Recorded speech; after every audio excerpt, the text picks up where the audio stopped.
Perhaps to begin, Tereza, just maybe to familiarize the public a little bit with the work that you did, I would like to ask you if you can just perhaps briefly introduce the project which made you discover this movie, namely the show Biafra of the Spirit, Third World Students in Czechoslovakia, which you did in the National Gallery in Prague, I think it was in 2016, right?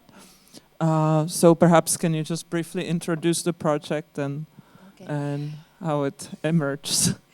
So first of all, thank you for the invitation. I'm very grateful and happy to be here. So basically this project was born when I came to Transit in 2015. And at that time, as a curator, and I had complete freedom to do any research I wanted.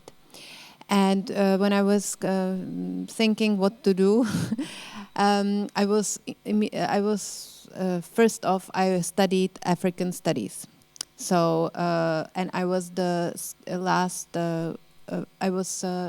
graduate, I think, or one of the last graduates of this program at Charles University, because I graduated in 2007 or 8, and then the program was stopped, which is interesting because the program itself, I'm making digressions, so I hope we will get to the point. But basically, it's connected to the research, because it's interesting that this program of African Studies was founded in the 60s, I think, and then 2007, and it's gone.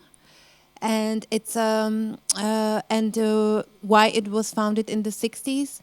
It was because during the 1960s, Czechoslovakia was one of the countries that was most active on the African continent from the Eastern Bloc, and and basically, so I was I'm just trying to explain that I was educated by generations of Africanists from those 60s. And I received this interesting education of looking at the world from a different point of view than we are used to here in Central Eastern Europe. So that influenced me naturally. And then when I came to Transit, I kind of was looking at how, because Transit is one of the first art institutions that started to pay, thanks to Vid Havranek, that started to pay attention to post-colonial theory as something that is not reflected in the Czech context. And Transit started to translate that theory, and also was, I guess, influenced by it from in its programming, and also started to look at not towards the West so much, like all other art institutions and the art world after 1889, but more at, let's say, in the case of Transit, at Southeastern Asia. And there was this discourse, this post-colonial discourse that was very present in the West. And I was just interested whether there is a certain history here that how can I approach this theory, or this kind of not only translate what's going on elsewhere in terms of theory, even though one is, of course, naturally influenced by it, but how to sort of come from my own position, from my education, and from my kind of experience. And at that time, also, there was a refugee crisis in 2016, and there were, in the public sphere, there was a lot of kind of this, I don't know what politicians repeated all the time, that the Syrian refugees, we cannot accept any refugees. That was the kind of mantra of Visegrad countries, that they cannot accept any refugees. They cannot not anyway, because the mantra or the sentence was that their culture is incompatible with our. We cannot. It would be a disaster if they come here, because this is a very different culture. So, of course, that was a bit triggering for me. So because at that time I already knew that there was some kind of presence of people from Middle East, for instance, in Czechoslovakia, and I started to dig all this history, and I was really interested in the student exchange. And I was also thinking how to approach it from my position as a curator. So I started to research like the cultural exchange, and then the kind of interest in students and the interest in kind of images and cultural exchange merge into this like FAMU archive. So I was researching the fact that after 48,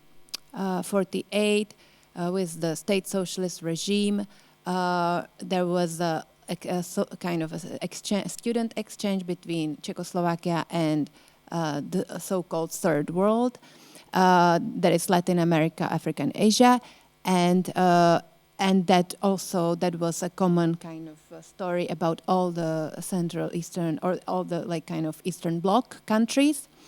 And it was a part of this cultural diplomacy. It was oftentimes initiated by intergovernmental agreements.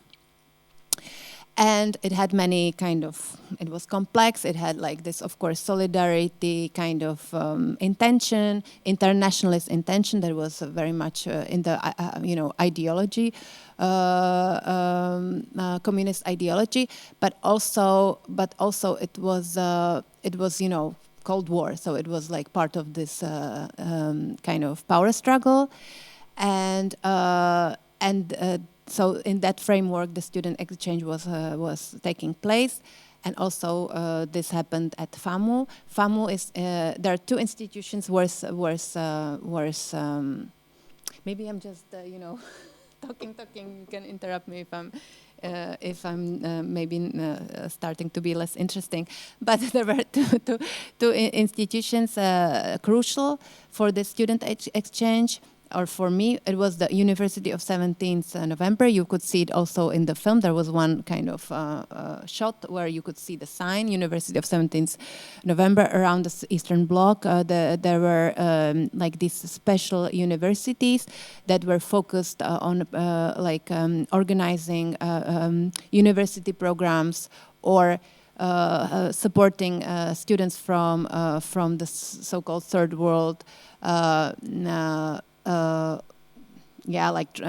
teaching them, the local language. For example, the Institute of Translatology that is still in existence. That's how it here in Prague, as a part of the Charles University, had its kind of roots in this University of 17th September, because they had to come up with a program how to teach foreigners Czech, how to teach Czech as a second language, etc., etc. And FAMU, interestingly, was another institution who had a special program for these students since 80s. So there was a special kind of program in English or in French. That was there, but the students studied there since the beginning of when FAMU was founded. Yeah. Anyway. Yeah, I think the history of the University of 17th of November is extremely fascinating, and I would just perhaps precise that this institution existed in Czechoslovakia from 1961 to 1974. So to a certain extent, it was very linked, it seems like it was linked somehow to this kind of internationalist ethos of the 1960s and 1968, because its demise, corresponds also to the advent of normalization. Also, it's perhaps interesting to note in this context that between 1955 and 1966, Czechoslovakia was the country in the world which provided the greatest amount of per capita foreign assistance to African countries. which, if you imagine the scale of this country, it's like it's quite impressive that for almost 10 years. And I think actually Lukáš Staněk, who will be coming here in December, he's somewhat like his lecture is also very linked to what we're discussing here, because I remember him giving a lecture at Columbia University in New York, and he was mentioning this case of Polish architects in Ghana, and I remember him during the lecture mentioning this anecdote, saying that this was actually the first time where you could see an African boss and a white man working for him, which before was something that could never happen. I think there are plenty of other anecdotes. For instance, we could mention the case of someone like Sékou Touré from Guinea, who studied here in Czechoslovakia. And it's actually quite funny. If you are interested in a history, there's a very brief book by Philip Muhlenbeck on this issue of the exchanges between Czechoslovakia and African countries. And he mentions the stories like, for instance, that, you know, Czechoslovakia was actually not only provided security support through the secret services and so on to Touré, it was the first country to actually recognize Guinea as an independent state, but it was also printing Guinea's currency, the so-called Cili. The Czechoslovaks opened a school of journalism in Conakry. They built the first museum of Guinea. They helped to shoot them the first full-length film. They organized a radio propaganda. They provided economic and material support. So I mean, it's quite impressive to see Czech, the amount of histories that somehow seem almost incredible today. You know, the Czech radio had broadcasted in Swahili. Had a special program in Swahili, which is it's. And perhaps just to go back to your exhibition, I remember that in the discourse, presenting this exhibition, the Biafra of the Spirit, perhaps you could explain the term Biafra of the Spirit, which I think is quite interesting here. Yeah, I mean, I wouldn't call it maybe this name today, but at that time it somehow seemed a good title. But because when I was researching like this, all the materials that I would go to archives, and then this really crazy histories would pop up, and there are archives of the University of 17th November, and it was like these archives were not, how you say it, like processed or really like. Like it was a chaos. So you ordered something and you didn't know what kind of material you were getting, and it was some really interesting and crazy stuff and crazy stories, and Biafra during 60s it was a topic. It was because there was a conflict in Nigeria, and this kind of part of Nigeria, Biafra, was like revolting against the Nigerian government, and it was like all over the world news, let's say, and there were Biafra students also in Czechoslovakia, and somehow these two kind of events that maybe had little in common, but this kind of this Prague Spring and this this Soviet occupation afterwards, and this like war in Africa were kind of connected in the public discourse, and I found it interesting. I found it interesting in the way that today can you imagine like in a public discourse, something happening here and something happening in Western Africa, and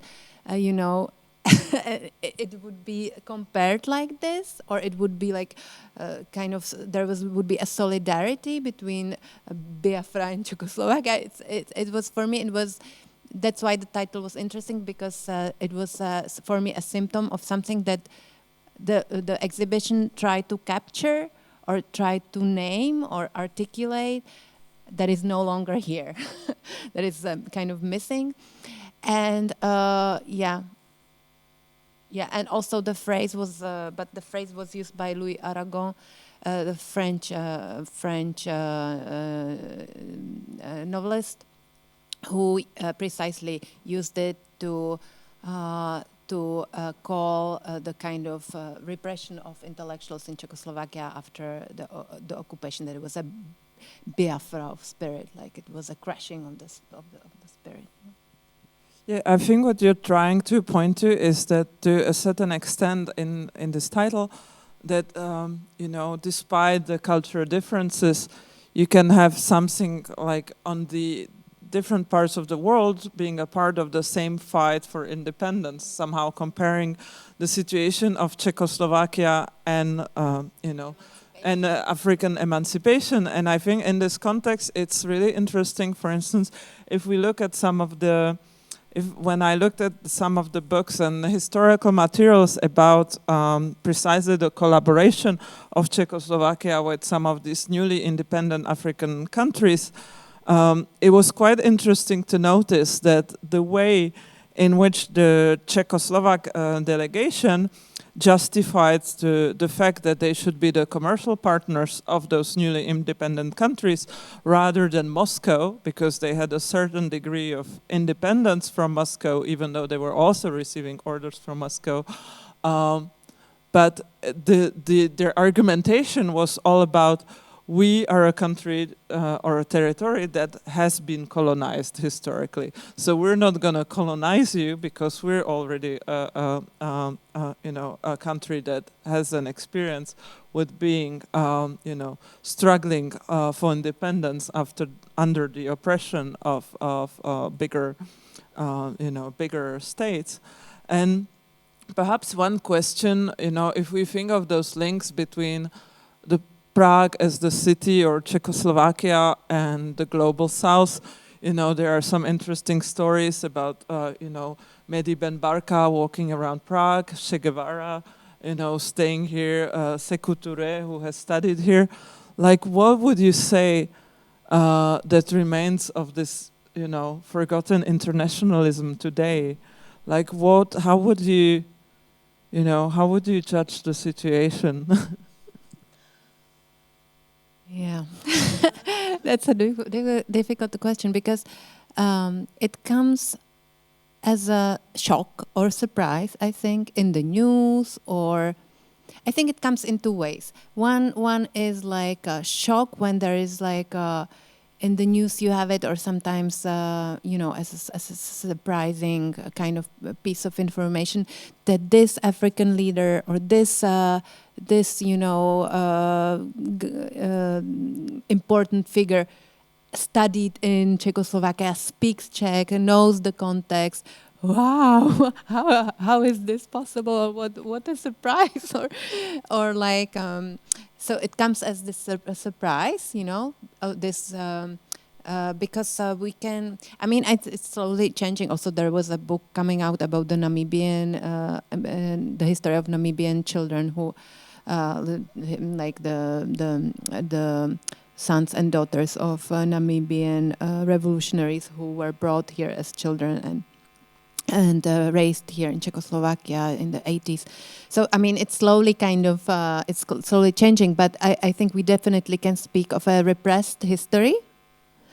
And this repressed history has these symptoms, like this surprise or this Mireček, from or this in these films or series from the normalization or from the before '89. There are these African characters who play certain roles and also reflect those stereotypes and expectations. But I think it's a repressed history, and it's coming back as also in negative forms, like I was speaking about the Syrian refugee, the refugee crisis. Because how could you speak about people as having nothing in common with us if you knew that there was a history of coexistence? Plus, it's also interesting. There were a lot of Arab students in Czechoslovakia, studying, and there was Daniela Hanova, one woman, like a Arabist. She did a really interesting research about this, and when she was, she studied also the kind of coexistence of the Arab students and the Czechoslovak students, and the complaint was never about, I don't know, that they're Muslims or that they, that the women are insist on wearing so covering their faces or something. The main complaint was that they are allowed, like that they celebrate too late in the night or demand fruits and vegetables and we have cigarettes that that you would like to have but you don't, stuff like that. Anyway, but it was not about these kind of. In your book, you also mention the movie by Drahomira Vihanova, in English translated as The Black Keys Fugue from 1964, in which we see a hero, a musician, an African musician, Fatih Farari, who was played by a Cuban actor because apparently they couldn't find a musician that would be African, and there's some Swahili language in that movie, but it was only played in the strange kind of African syncretism by a Cuban actor. And you kind of mentioned the role of, because he couldn't speak, basically the whole movie is just a voiceover. And you kind of mention it at one point in the book as the fact that the hero doesn't speak as being somehow a paradigm of this foreign situation of the students in Czechoslovak society. I was wondering if you look at your research, I mean, your kind of a research which is a mix of an artistic but also perhaps more social sciences or humanities-oriented research.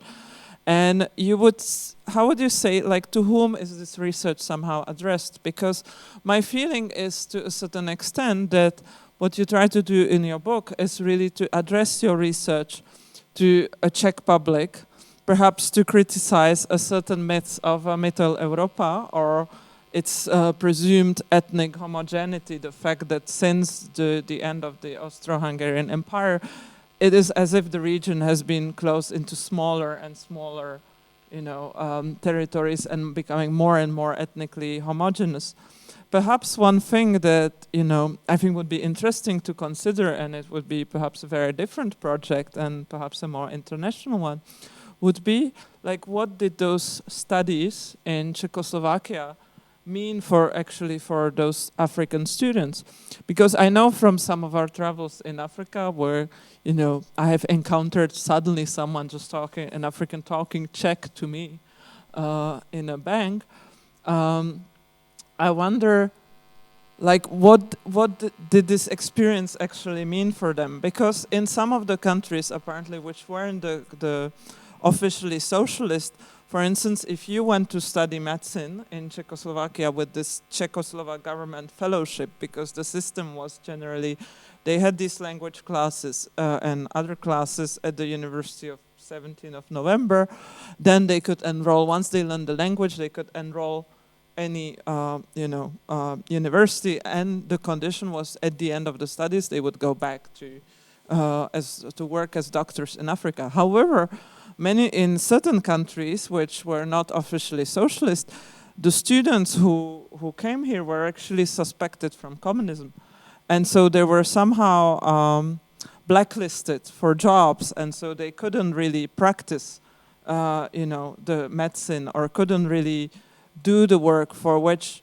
they have been trained here in order to develop Africa somehow. So did you ever consider another perhaps project that would ask more, like to really search for those stories and perhaps look at their perspective? I did oral interviews with those students who with all kinds of students. The students who came here and remained, the students who came here, studied, and left. So those both left to their like original countries or left to other countries. And for me, this is interesting. These conversations were interesting because and also what interests me also in this research is how this big kind of this politics on big scale, this like Cold War, intergovernmental agreements and these kind of state ideologies and all that, how it and the interaction between individual fates or stories, because the governments and those who planned those policies had a certain idea why they would fund these programs. They had an idea what would happen, what would Czechoslovakia, for instance, gain from these exchanges. But then the individual stories often can't contradict these expectations. People do other things.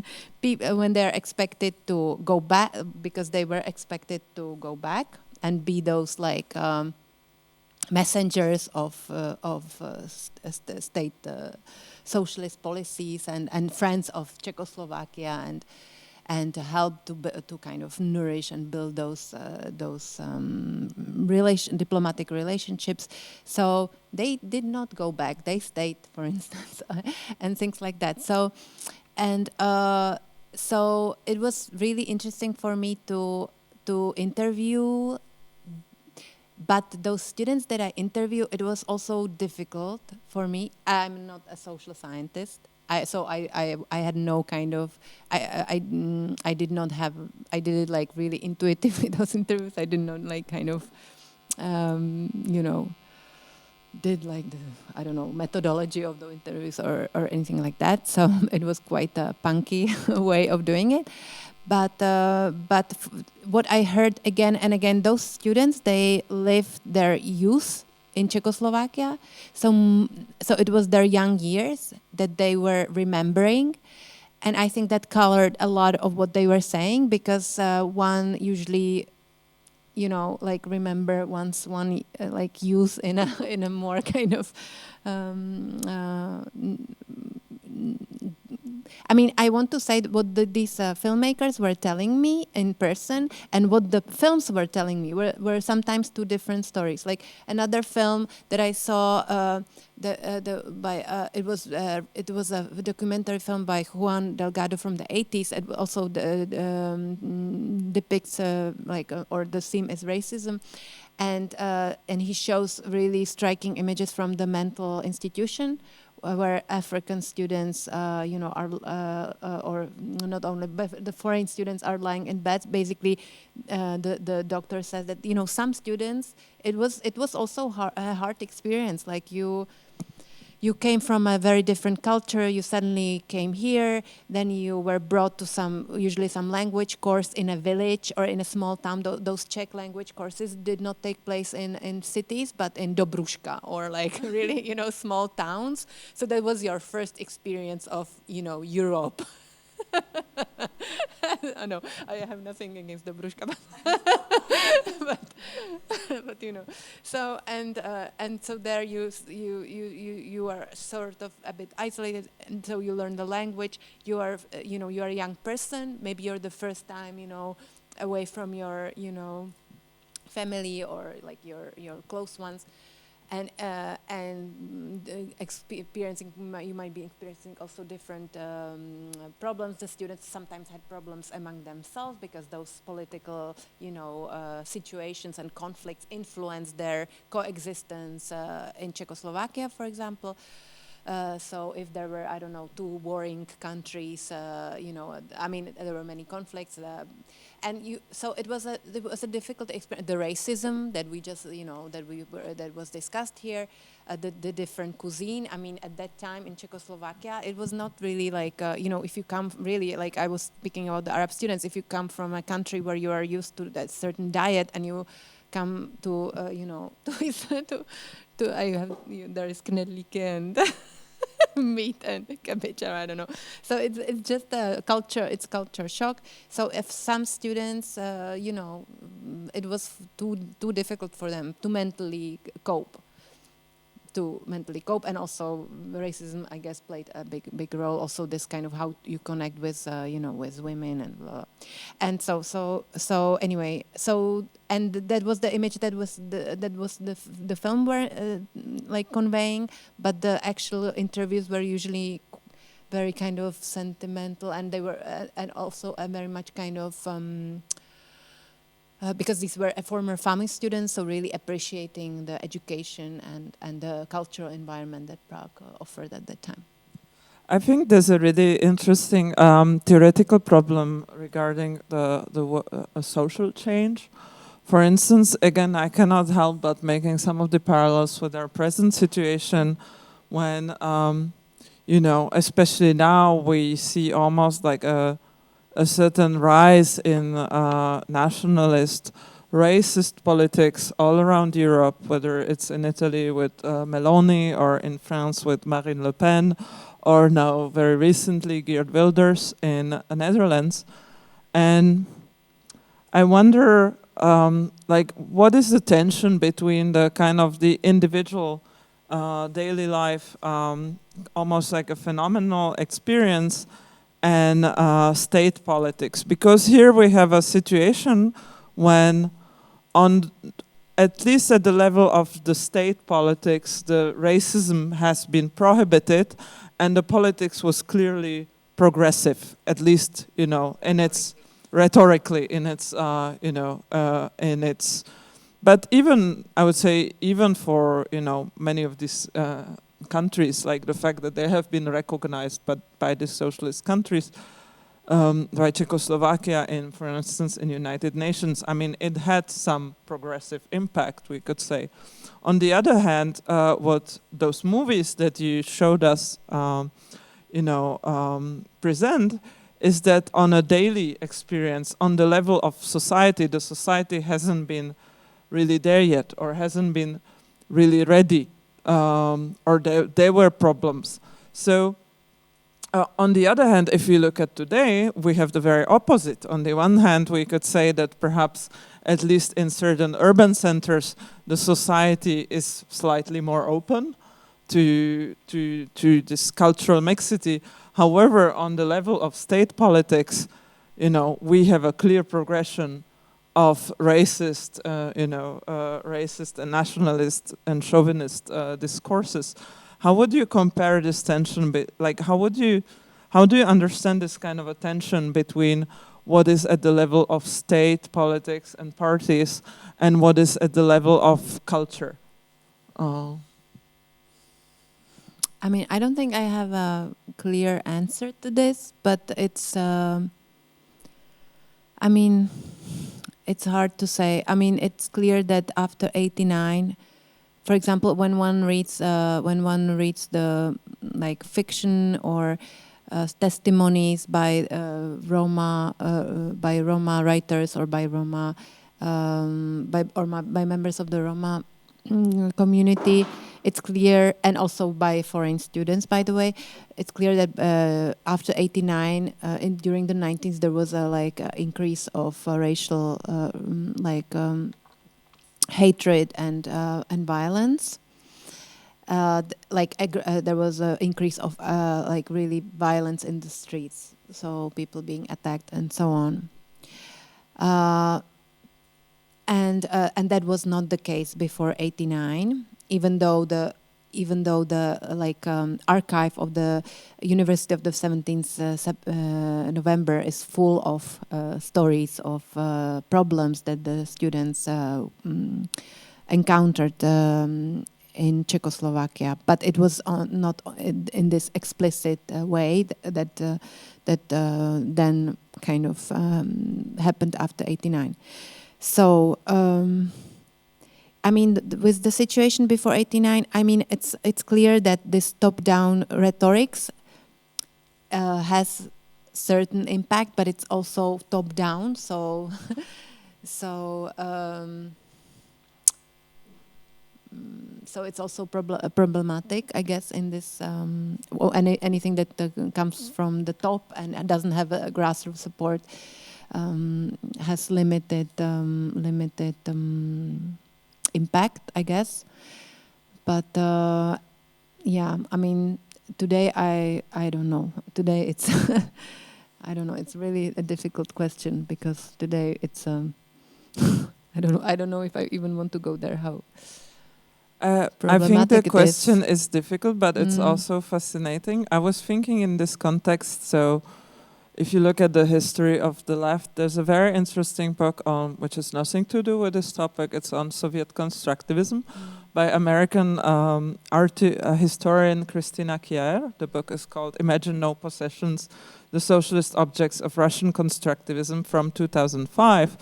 And in this book, she has some very interesting passage where she talks about the Russian notion of bit, which she says is the kind of repetitive daily experience which has deep ties to material life, and which she opposes to a so-called byti, which would be the full kind of deep spiritual experience. And she mentions a book by Leon Trotsky, Problems of Everyday Life from 1923, where he explains that this bit is almost like a passive force that opposes new forms of social life. It's a burden that prevents the kind of elevation of the proletarian consciousness into social modernity. And so they describe this notion of bit as some sort of inherent conservatism to human being. And if you want to do a social change, then you have to count with the fact that the society and human beings themselves are somehow inherently conservative and they're not as flexible as progressive, and that you somehow have to create, material conditions like in, the emancipation of women or some other situation that would somehow push the society progressively forward. But again, these are debates from 1920s, but I think theoretically, they perhaps point to something, I would say, a dialectics between, or a need to create a dialectics between the political level and the cultural level, no? I don't know, because then in the film, it's in the film. Maybe it's also important to say that the film is a genre of a film survey, which was a really important genre in the Czechoslovak New Wave or documentary films of the Czechoslovak New Waves, and it precisely tries to picture a different through these interviews. It tries to make this kind of mosaic of the Czechoslovak society, bringing in the different points of view, and also it's a very kind of heterogeneous mosaic. If you think of it, they're very very progressive or very progressive statements, and they're very conservative ones. So what I like about the film is that it portrays that it's like it's a kind of observational. It has this voiceover and this clear criticism, but in this kind of on the level of this kind of survey, it portrays very different perspectives, and I don't know. I would be careful of labeling people like conservative as describing people's nature as conservative. I don't know.